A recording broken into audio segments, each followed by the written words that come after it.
Assalamualaikum, selamat datang kembali di channel ini. Balik lagi dengan saya Luis Budi Prasetyo. Kali ini kita akan bahas soal Felix Xiao dan Deddy Corbuzier. Hai, Deddy Corbuzier pernah bilang stop masuk-masuk kamar orang. Sekarang dia yang masuk kamar orang sih. Nah, kita langsung aja bahas dan kita dengar ya video dari Felix Xiao. Tapi saya heran ya, akhir-akhir ini banyak artis-artis yang ngundang ustadz-ustadz gitu, dan juga tokoh-tokoh agama diundangin dan difasilitasin untuk bahas agama orang. Aneh kan? Herman juga. Dulu video channel-channel yang memotivasi orang, sekarang channel-channel ini malah bikin keruh suasana Indonesia. Ya, kita nonton dulu videonya, video dari Felix Xiao. Yang komplain ibu saya. Oke. Ibu saya bilang gini, Lik, Mbok ya kamu tuh ya jangan terlalu frontal. Mami ini udah sakit jantung gara-gara kamu, nanti kalau ada apa-apa gimana? Saya bilang, Mi, saya cuma mengikuti sunnahnya Yesus Kristus. Bentar. Gimana? Kenapa jadi sunnahnya Yesus Kristus? Ya, karena Yesus itu kan kalau kita baca di dalam Alkitab kan Yesus kan sangat tokoh yang sangat radikal. Kan dia datang ke Bait Allah. Bait Allah ketika ada orang lagi jualan, meja dibalikin. Saya nggak pernah gitu loh, Mas. Saya nggak pernah membolak-balikkan meja orang loh, Mas.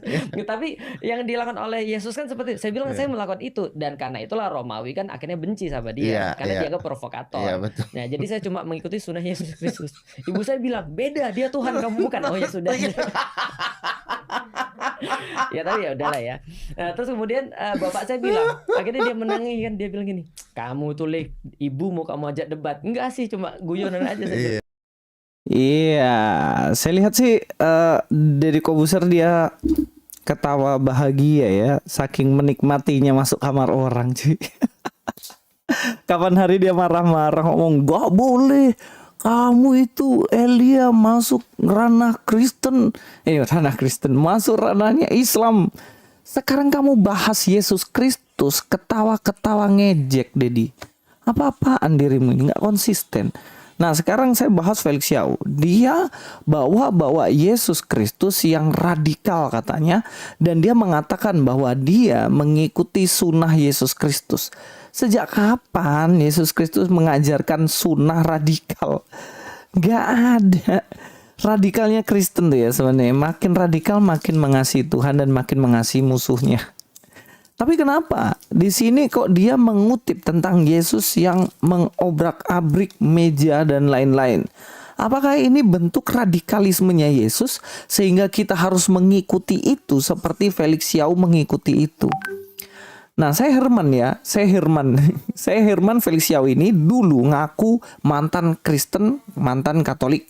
Lama-lama dirubah menjadi mantan ateis. Karena beberapa kali kita langsung bahas dan ketahuan dia itu sebenarnya nggak tahu apa-apa tentang kekristenan. Kita akan lihat Yesus Kristus yang mana dia mengobrak-abrik meja. Ada apa sebenarnya? Kita akan lihat dalam bagian ini. Ya, kita lihat di dalam kitab Matius ya guys ya. Kita lihat dalam Matius. Lalu Yesus masuk bait Allah dan mengusir semua orang yang berjual beli di halaman bait Allah. Ia membalikkan meja-meja penukar uang dan bangku-bangku pedagang merpati. Ada persoalan apa di sini? Ada persoalan apa kok sampai Yesus membalikkan meja-meja, mengusir semua hewan-hewan di situ, dan juga kemudian dia mengusir orang-orang yang dagang di situ. Kalian perhatikan nggak? Yesus tuh dagang di mana? Kok Yesus dagang di mana? Orang-orang itu dagang di mana? Sehingga Yesus Kristus mengusir. Kalian perhatikan nggak? Mereka dagang di bait Allah. Bait Allah yang seharusnya rumah doa dipakai mereka untuk jual beli dagangan. Kalian tahu, bait Allah itu tempat di mana seseorang datang memberikan korban persembahan kepada Tuhan. Tetapi orang-orang ini berjualan di pintu, dan kemudian mereka menjual itu, dan mereka kong kali kong sama imam-imam yang ada di dalam. Mereka kasih persenan kepada imam-imam dan dipakai bisnis bait Allah itu. Yang seharusnya bait Allah jadi rumah doa justru dipakai untuk berjualan di situ, mencari keuntungan. Makanya Yesus di situ membalikkan semuanya dan diusir mereka supaya tempat-tempat itu bisa dipakai untuk beribadah. Di tempat yang mereka pakai dagang itu seharusnya dipakai bangsa-bangsa lain untuk beribadah kepada Tuhan. Itu tempatnya mereka dari bangsa lain, tapi dipakai untuk dagang. Makanya di situ nggak bisa lagi dipakai untuk doa. Kalau kita lihat di ayat yang selanjutnya ya, dan berkata kepada mereka, ada tertulis, rumahku akan disebut rumah doa, tetapi kamu menjadikannya sarang penyamun. Jadi Yesus mengembalikan fungsinya untuk menjadi rumah doa.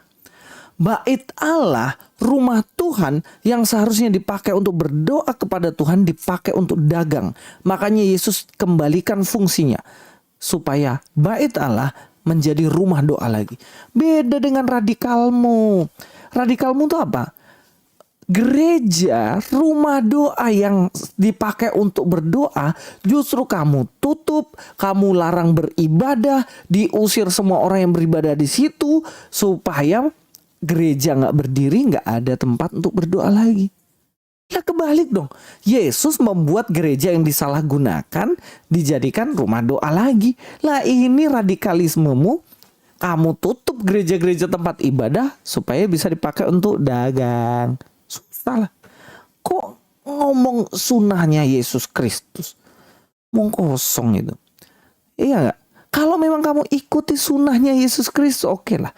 Tolong itu orang-orang yang gerejanya ditutupin itu, kamu bela mati-matian mereka. Supaya mereka bisa beribadah pada Allah yang benar. Yesus Kristus itu membuat bait Allah kemudian bisa menjadi rumah doa kepada Tuhan. Padahal sebelumnya disalahgunakan. Jadi janganlah dipakai untuk itu. Kita lihat ya. Yesus Kristus itu dalam radikal, dia tidak mau membunuh orang. Kalau dalam Lukas 22 ayat 51, tapi Yesus berkata, sudahlah itu. Lalu ia menjamah telinga orang itu dan menyembuhkannya. Waktu itu Petrus, dia bawa pedang, kemudian memotong telinga dari salah seorang prajurit itu. Dan Yesus justru marah kepada Petrus. Gak boleh Petrus kau lakukan itu. Orang yang hidup dari pedang, dia akan mati oleh karena pedang.